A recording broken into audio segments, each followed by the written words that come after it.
یہ ذکر حسین، یہ ذکر محمد و آل محمد، یہ ذکر و فکر کربلا، یہ احترام رسالت کے پس منظر میں ہے، اس لیے کہ پوری کربلا جو بنی ہے عزیزان محترم، وہ کربلا صرف احترام رسالت کے لیے بنائی گئی ہے۔ حسین نے رسالت کے احترام کو دوام عطا کیا ہے۔ اگر احترام رسالت پر بات نہ آتی تو حسین کو اتنی بڑی قربانیاں دینے کی ضرورت نہیں تھی۔ حسین کی ایک جھلک کافی تھی، حسین کی ایک چمک کافی تھی، حسین کی ایک ڈانٹ ایک ڈپٹ کافی تھی یزید کے لیے۔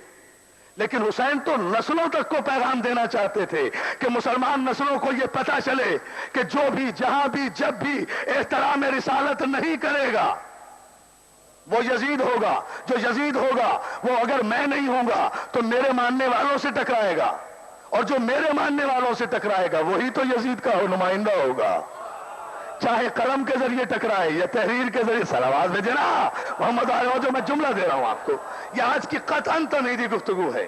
تو اس میں اسی لیے ان مجالس میں سارے مسلمان شریک ہیں، اس لیے کہ سارے مسلمان الحمدللہ سارے مسلمانوں کے ایمان کا دار و مدار رسالت کے احترام پر ہے۔ ہمارا ایمان ہے اس لیے کہ مسلمان توحید پر ایمان رکھتے ہیں، مسلمان قرآن پر ایمان رکھتے ہیں، اور ظاہر ہے کہ مسلمان یہ بھی جانتے ہیں کہ یہ سنیں گے آپ جملہ، بھائی اگر ضائع نہ جائے جملہ تو ایک ادبی جملہ کہنے جا رہا ہوں، اگر یہ ضائع نہ جائے، اگر آپ پوری طرح آخری آدمی تک مولا نظر بد سے محفوظ رکھے اس تاریخی اجتماع کو، بہت دور دور تک مومنین و مومنات بیٹھے ہوئے ہیں، اللہ سلامت رکھے آپ کو، اگر یہ جملہ ضائع نہ جائے تو پھر میں یہ جملہ کسی کتاب کا جملہ نہیں دے رہا ہوں، اپنی عقیدت کا جملہ دے رہا ہوں، اس لیے دوستو ہر مسلمان کے لیے جملہ دے رہا ہوں کہ ہر مسلمان کا ایمان ہے کہ یہ قرآن جو ہے، یہ قرآن رسول نے دیا ہے مسلمانوں کو، اللہ نے نہیں تھمایا ان کے ہاتھ میں،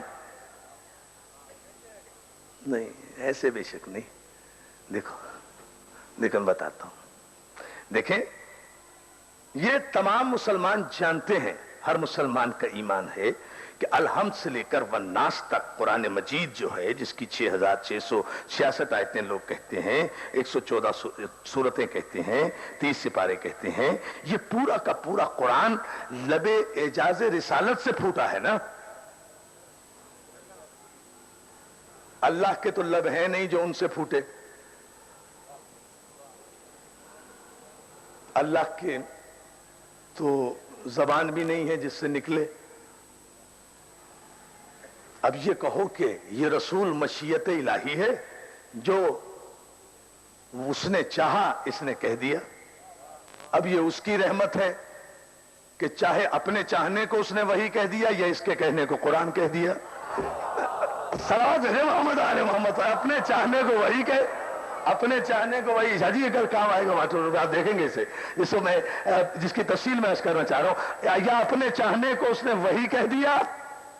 اگر اپنے چاہنے کو وہی نہیں کہا، پورے مجمع کی توجہ قرآن دان حضرات غور فرمائیں اس جملے پر، اگر اپنے چاہنے کو اس نے وہی نہیں کہا تو پھر کیوں قسمیں کھائیں کہ وَالنَّجْمِ إِذَا هَوَىٰ مَا ضَلَّ صَاحِبُكُمْ وَمَا غَوَىٰ وَمَا يَنطِقُ عَنِ الْهَوَىٰ، کیوں کہا یہ جملہ، کیوں قسمیں کھائیں کہ قسم ہے ستارے کی جب وہ ٹوٹا، ہمارا نبی نہ کبھی بہکا نہ کبھی گمراہ ہوا۔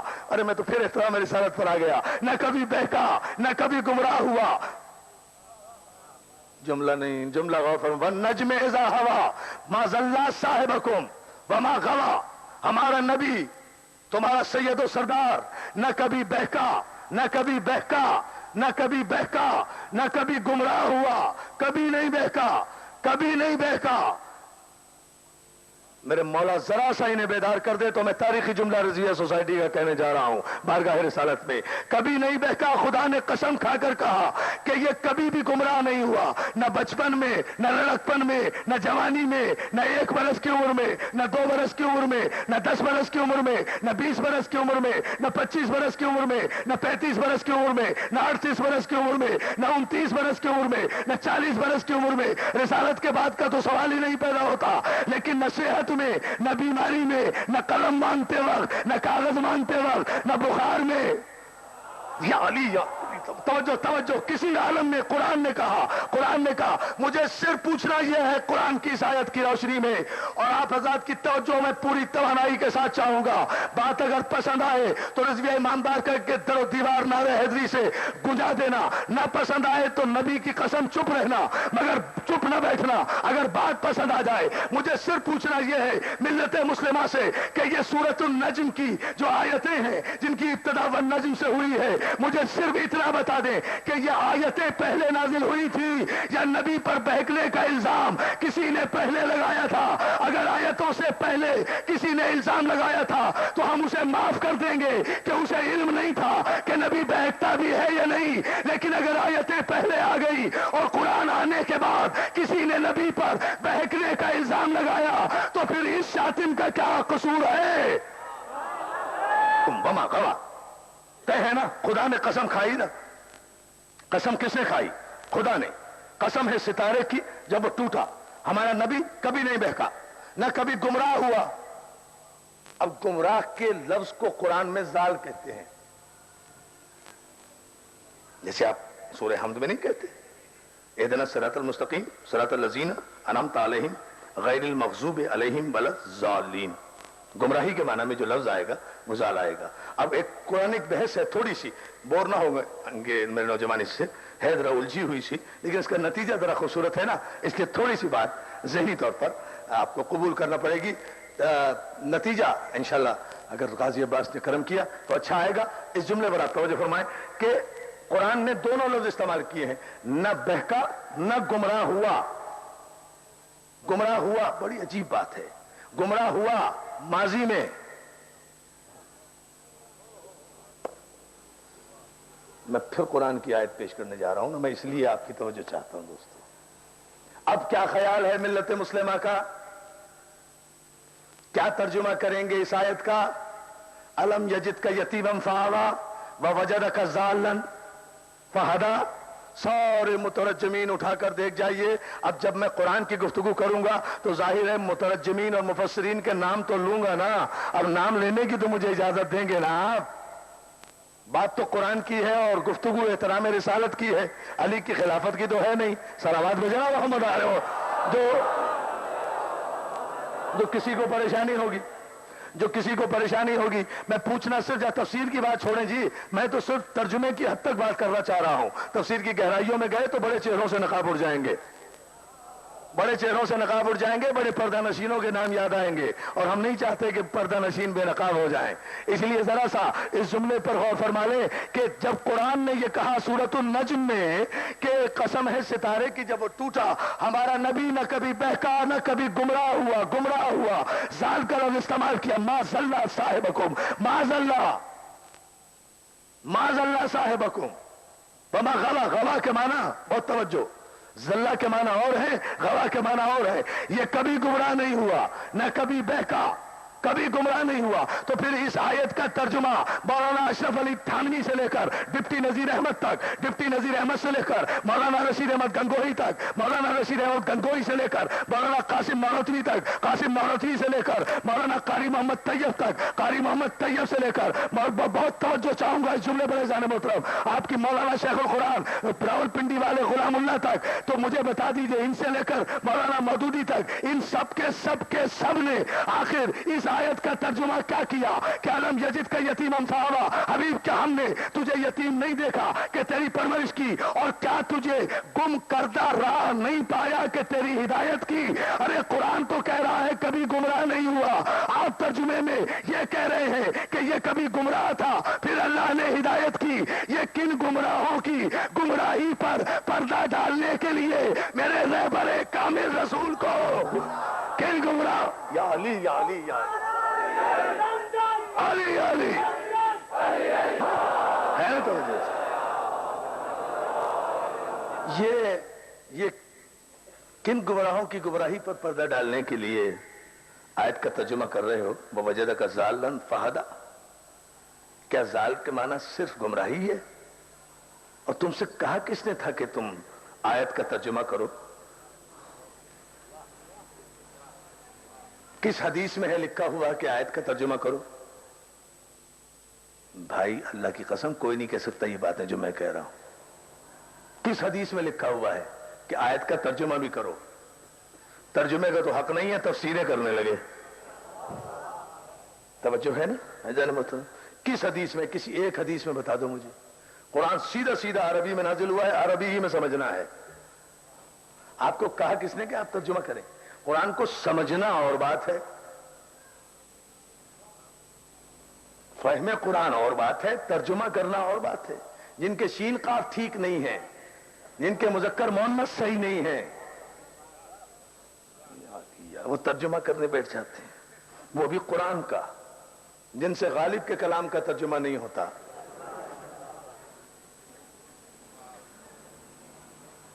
جن سے غالب کے کلام کا ترجمہ نہیں ہوتا وہ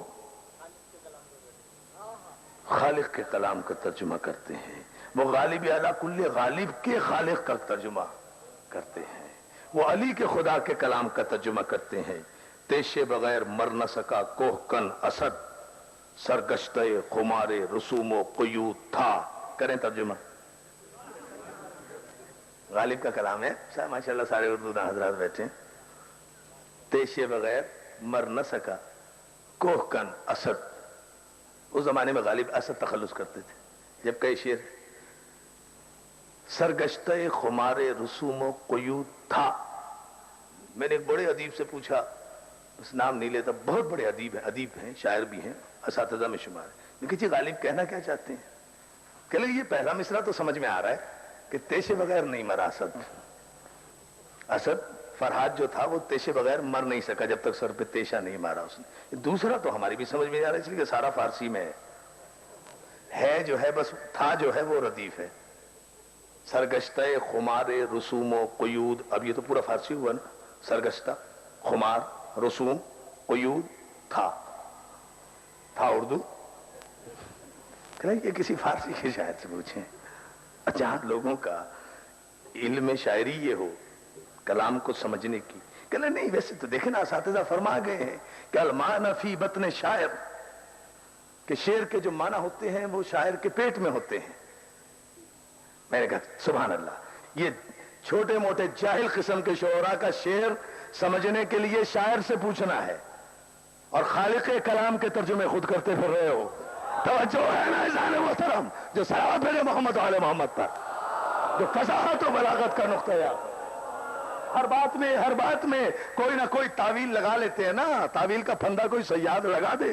بقول علامہ اقبال کے یہ شاخ نشیمن سے اترتا ہے بہت جلد. چلو یہ دوسرا مصرع تو سمجھ میں نہیں آتا. میں نے کہا کبھی بھی سمجھ میں نہیں آئے گا آپ کے. یہ سمجھ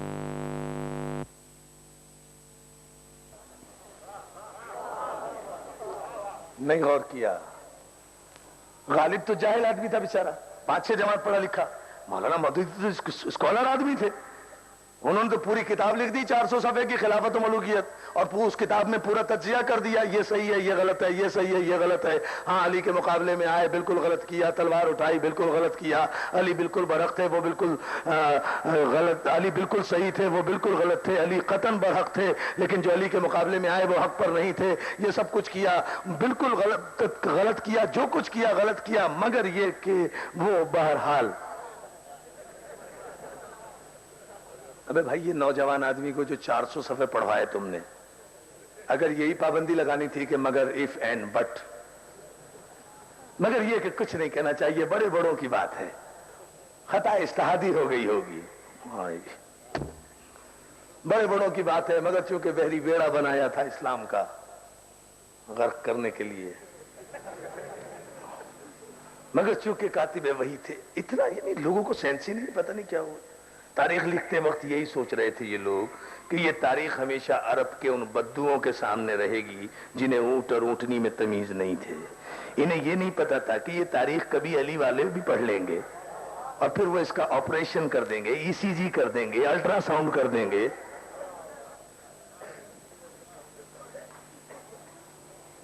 انہیں نہیں پتا نہیں تھا بیچاروں کو. کاتب وحی بھی تھے. کس زمانے میں ہو گئے بے کاتب وحی؟ This is a historical question I'm going to ask.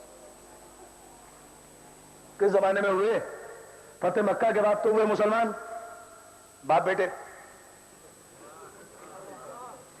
قرآن آ رہا ہے 20 سال سے. ان کے ظاہری مسلمان ہونے کے بعد صرف 3 سال اور آیتیں آئی ہیں. کاتب وحی کے زمانے میں ہوئے. اور جو باپ بیٹے ساری عمر رسول سے قرآن پر لڑتے رہے ہوں, رسول کا بھی کمال ہے, یہ قرآن لکھنے کی ساری ذمہ داری اسی بیٹے کو دے دی. ہاں بیٹے تو لکھ. بڑا لائق بیٹا ہے, ہر جنگ میں تو بڑا شریف آدمی رہا ہے نا. عجیب بات. یعنی آپ اس کو کیلکولیٹ کر لینا, ہسٹوریکل سی بات نہیں ہے.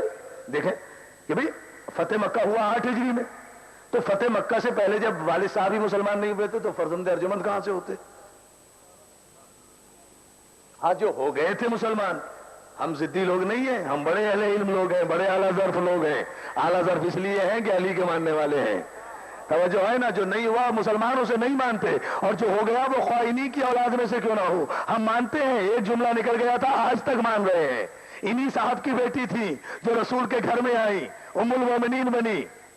ام المومنین بننا کوئی کمال کی بات نہیں ہے, مگر ہمیں ان کا یہ جملہ بڑا پسند آیا کہ جب والد صاحب بیٹھنے لگے بستر رسول پر تو نیچے سے چادر چھین لی کہ ناپاک کبھی پاک کی جگہ پہ نہیں بیٹھا کرتا. توجہ ہے نا, یہ احترام رسالت. یہ اتنی دیر کے لیے بھی احترام کر لے, ہم سلام کر لیں گے. سلامات بھیجنا محمد وعلی محمد پر. یہ ہمارا نقطہ نگاہ ہے, یہ ہماری علمی فراخ دلی ہے, اس لیے کہ ہم علی کے در سے وابستہ ہیں, اور علی کے دروازے سے وابستہ رہنے والے غلاموں کو کمینگی کی تعلیم نہیں دی جاتی, اعلیٰ ظرفی کی تعلیم دی جاتی ہے. علی بتاتا یہ ہے کہ اگر دشمن بھی کمینہ ہو تو کمینے دشمن سے بھی علی والا بن کے ملو. اس بلندی سے, اس سے صلوات بھیجے محمد وعلی محمد پر, اس بلندی سے ملو. یہ اعلیٰ ظرفی ہے. تو دوستو شخصیتوں سے ہمیں اختلاف نہیں ہے, مسئلہ صرف یہ ہے, بات مرزا غالب کی ہو رہی تھی تو میں طے کر لوں فہم قرآن تاکہ زال سمجھ میں آ جائے. تو یہ مسئلہ صرف یہ ہے کہ اس پوری کتاب لکھ گئے, اور پوری کتاب لکھ کر اپنے پڑھنے والے کے سر منہ کو بند کر گئے, آنکھوں کو کچھ نہیں کہنا. تو بھائی پڑھانے کی کیا ضرورت تھی؟ یہ اتنی سچی اچھی باتیں لکھی, ساری ٹھیک لکھی, غلط کچھ نہیں لکھا, سب صحیح لکھا, مگر کچھ نہ کہنا. بڑے لوگ تھے, یہ کمال ہے. بڑے لوگ کو کچھ نہ کہنا, چھوٹے آدمی کو پکڑ لینا. یہ اسلام ہے, یہ شریعت ہے, یہ عدل ہے, یہ انصاف ہے. کسی بڑی مچھلی پہ ہاتھ ڈالو نا, پتہ چلے. تو جو ہے چولہے ہل جاتی ہیں ہاتھ ڈالنے والوں کی. بس یہ ہمارے مذہب میں جرت ہے کہ ہم رسول کے آگے کسی کو سمجھتے ہی نہیں ہیں.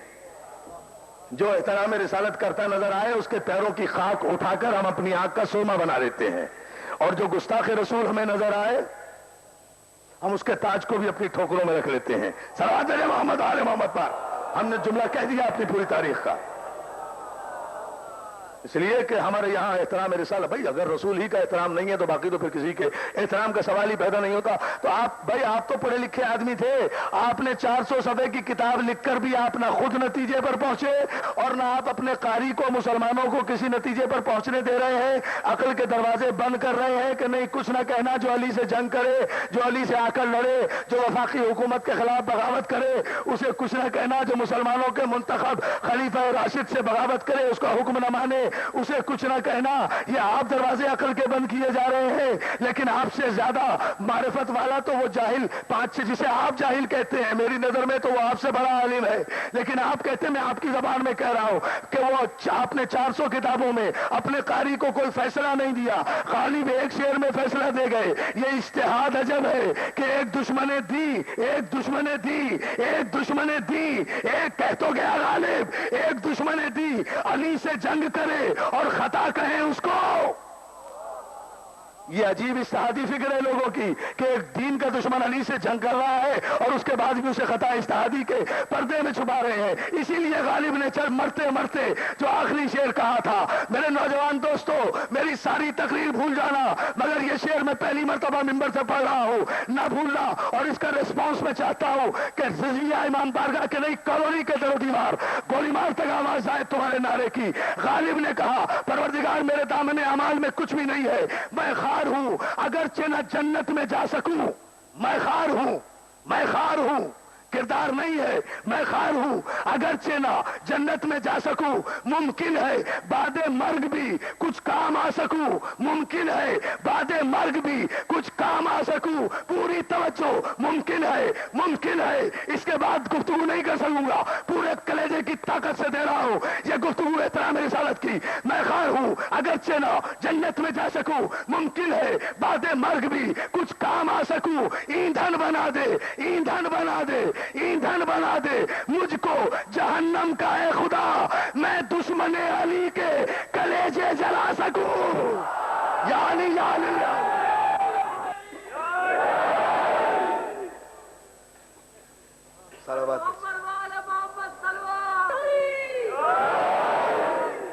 میں خیر ہوں اگرچہ نہ جنت میں جا سکوں, ممکن ہے بعد مرگ ہی کچھ کام آ سکوں. جنت میں تو جاؤں گا نہیں, تو میرے پروردگار اتنا تو کر کہ ایندھن بنا دے مجھ کو جہنم کا اے خدا, کہ دشمن علی کے کلیجے جلا سکوں. یہ بھی محبت کا عجیب انداز ہے, یہ بھی محبت کا عجیب انداز. صلوات لگے نا محمد آل محمد. ارے لکھ لیا بیٹے سب نے, میں نے دیکھا نا کہ سب کے قلم اور کاغذ دوستوں کے نکل آئے, اس لیے میں نے اسے دہرایا تاکہ سب میرے نوجوان دوست, اس سے مجھے خوشی ہوتی ہے کہ نوجوان پوری توجہ سے ہماری گفتگو کو سنتے ہیں, رزق علم لے کر جاتے ہیں. بزرگ تو ہم سے بہتر جانتے ہیں, ہم جو کچھ پڑھتے ہیں وہ نوجوان دوستوں ہی کے لیے تو پڑھتے ہیں تاکہ یہ مقام فخر پر کہیں کہ ہم علی والے ہیں.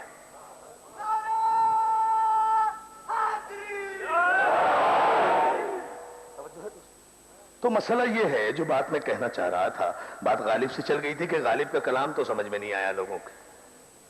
کیوں نہیں سمجھ میں آیا؟ اب آپ کی سمجھ میں آ گیا نا, اس لیے سمجھ میں نہیں آیا. صلوات بھیج دیں, صلوات بھیج دیں. یہ اس لیے سمجھ میں نہیں آیا. بس کیوں نہیں سمجھ میں آیا میر انیس جسے دنیا نے خدا سخن کہا ہے؟ کیوں نہیں سمجھ میں آیا میر انیس؟ اس لیے نہیں سمجھ میں آیا. کیوں نہیں سمجھ میں آیا جوش ملی آبادی؟ جبکہ اس کے سامنے جتنے اس زمانے کے اور اس زمانے کے شاعر ہیں وہ کیڑے مکوڑوں سے زیادہ اہمیت نہیں رکھتے. میں ادب کا طالب علم ہوں, میں نے 2 4 5 10 ہزار شعر تو مجھے اساتذہ کے یاد ہوں گے, میں بلا مبالغہ آپ سے ممبر پہ کہہ رہا ہوں. لیکن یہ جتنے بڑے بڑے شاعر آپ کو تاریخ میں نظر آتے ہیں نا, یہ حفیظ جالندھری اور یہ فلاں اور یہ فلاں, نام کیا لیں.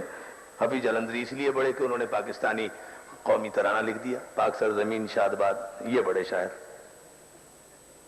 اور جو یہ کہے کہ انسان کو بیدار تو ہو لینے دو,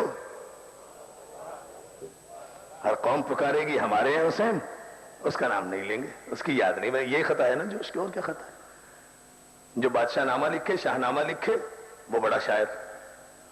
شاہ نامہ لکھا, فردوسی نے فارسی میں لکھا, اردو میں حفیظ جالندھری نے لکھا.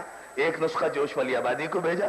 جوش ولی آبادی چونکہ کربلا والے تھے نا, اس لیے ڈاکیے سے وصول ہی نہیں کیا, وہیں سے لیا ہاتھ پہ اور قلم نکالا. کیا ہے یہ؟ جی شاہنامہ ہے, حفیظ صاحب نے بھجوایا ہے. حفیظ جالندھری, ابو الحفیظ, ابو الاسر حفیظ جالندھری صاحب نے, جنہوں نے, ہاں میں جانتا ہوں. کیا ہے یہ؟ جی یہ شاہنامہ ہے پورا. کہ شاہنامہ کا ہے؟ کہ جی شاہنامہ اسلام, اسلام کا شاہنامہ. قلم نکالا, قلم دینا. ویسے تمہاری عادت تو نہیں ہے قلم دینے کی, لیکن دے دو, قلم دے دو, اس لیے کہ تمہاری کتاب میرے پاس ہے. تمہاری عادت تو نہیں ہے, تم قلم نہیں دیتے کتاب لے جاتے ہو. پتہ نہیں کیا سن رہے ہیں تم. قلم نہیں دیتے کتاب لے جاتے ہو, قلم دینا. وہیں سے قلم نکالا اور فی البدی شعر جوش ولی آبادی نے لکھا کہ میں یہ کتاب قبول کرنے سے اس لیے معذور ہوں کہ شاہنامہ اسلام کے لکھنے والے, اسلام کا شاہی سے تعلق کیا ہے؟ اسلام کا شاہی سے, اسلام کا شاہی سے, اسلام کا شاہی سے تعلق کیا ہے؟ اسلام اور ہے, شاہی اور ہے. اسلام اور ہے, بادشاہت اور ہے. اسلام اور ہے, شہنشاہیت اور ہے. اسلام اور ہے, آمریت اور ہے. اسلام اور ہے, مطلق العنانیت اور ہے. اسلام, یاد رکھو, شہنشاہیت آپ نے اب تو اپنی آنکھوں سے دیکھا. شہنشاہیت اگر کعبے کے پردے میں بھی لپٹی ہوئی ہو تو وقت پڑنے پر اس کی یہودیت ظاہر ہو جاتی ہے. پتہ نہیں آپ سمجھیں گے یا نہیں. صلوات دے آواز بلند.